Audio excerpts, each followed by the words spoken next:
There is a benefit here that is separate. In regards to what? In regards to oppression and transgression. What about disbelievers, ya akhwa? We have disbelievers here that live among us, right? In the land of the Muslims. Or we live amongst them. So there is what?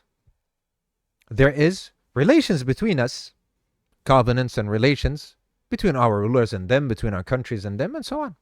So these are called mu'ahadin. Can we transgress against them, against their money, their wealth? Imam ʿUthaymīn says this is impermissible, this is haram. And their blood as well is forbidden for us.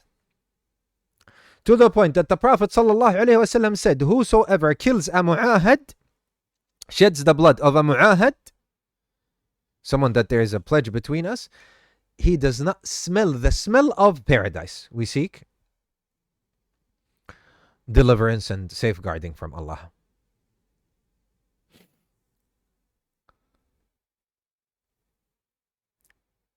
And then Imam bin ʿUthaymīn take these diamonds. Wallahi akhwa, take these diamonds. And then Imam bin ʿUthaymīn says, and by this we know the transgression and the oppression and the misguidance of those maghrureen, yani the one that are misled by the shaitan, that transgress against the wealth of the disbelievers who are mu'ahadeen, yani upon covenant and pledge, whether the disbeliever is in your Muslim country, in your land, and he is mu'ahad. And by the way, ya akhwa, he didn't enter your country except that he's a mu'ahad. All these visas and all of these things, all of this means he's mu'ahad. He's in your country, ya akhwa. Then there is he's given peace. Therefore, I think Imam bin ʿUthaymīn himself, he said, you can say, Assalamu alaikum wa rahmatullahi wa barakatuh, peace be upon you. He's already given peace, he's living in your land. Admitted and given residence and everything. طيب. Or you are living in his country. The Sheikh says, this is Imam bin ʿUthaymīn speaking, for we hear that some youngsters who are at the lands of the disbelievers, they say it is permissible, is not a problem to transgress or corrupt and waste their wealth. These are disbelievers. So you see them transgressing against the lights that are in the streets. Upon the stores, upon the cars, and all of this is forbidden upon them. These are people احتضنوكم. They have taken you into their custody. احتضان. They have welcomed you, taken you. And you are in their ahd. They are not the ones that are in your ahd. You are in their covenant. You are in their pledge. And you are betraying them. This is from the severest forms of distorting Islam and slandering Islam. قدحا في الإسلام. يعني to show a bad image of Islam.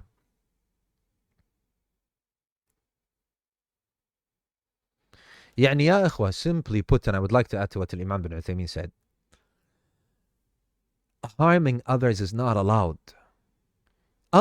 This is uttermost ignorance that somebody comes and says, yo, but he's a disbeliever. At the day and age that we are living in right now, ya ikhwa, whether you realize it or not, you cannot say there is no pledge between us, there is no covenant between us. And what are these visas and what are these residencies? Yeah, they give you a residency so that you go and harm them, so that you go and kill them. That's why they give you a visa and a residency to enter. Of course, it's built upon peace and built upon mutual benefit and respect, and you go and harm them. They give you a hand of help and aid, and you bite it. It's not. These are not the characteristics and behavior of Muslims. We're not dogs to bite the hand that is helping you. We seek refuge by Allah subhanahu wa ta'ala. The Sahaba, the companions, when they went to the lands of the disbelievers, what? They said, Hasha, these are angels. So they entered into Islam. You go there and you start harming them?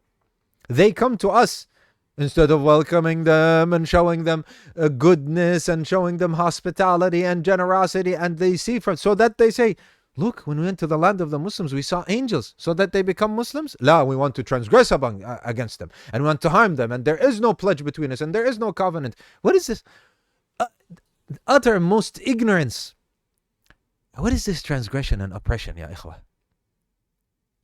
And what are you doing to your fellow Muslims and brothers? You are jeopardizing them as well in the lands of the disbelievers. This is haram. This is haram. This is haram.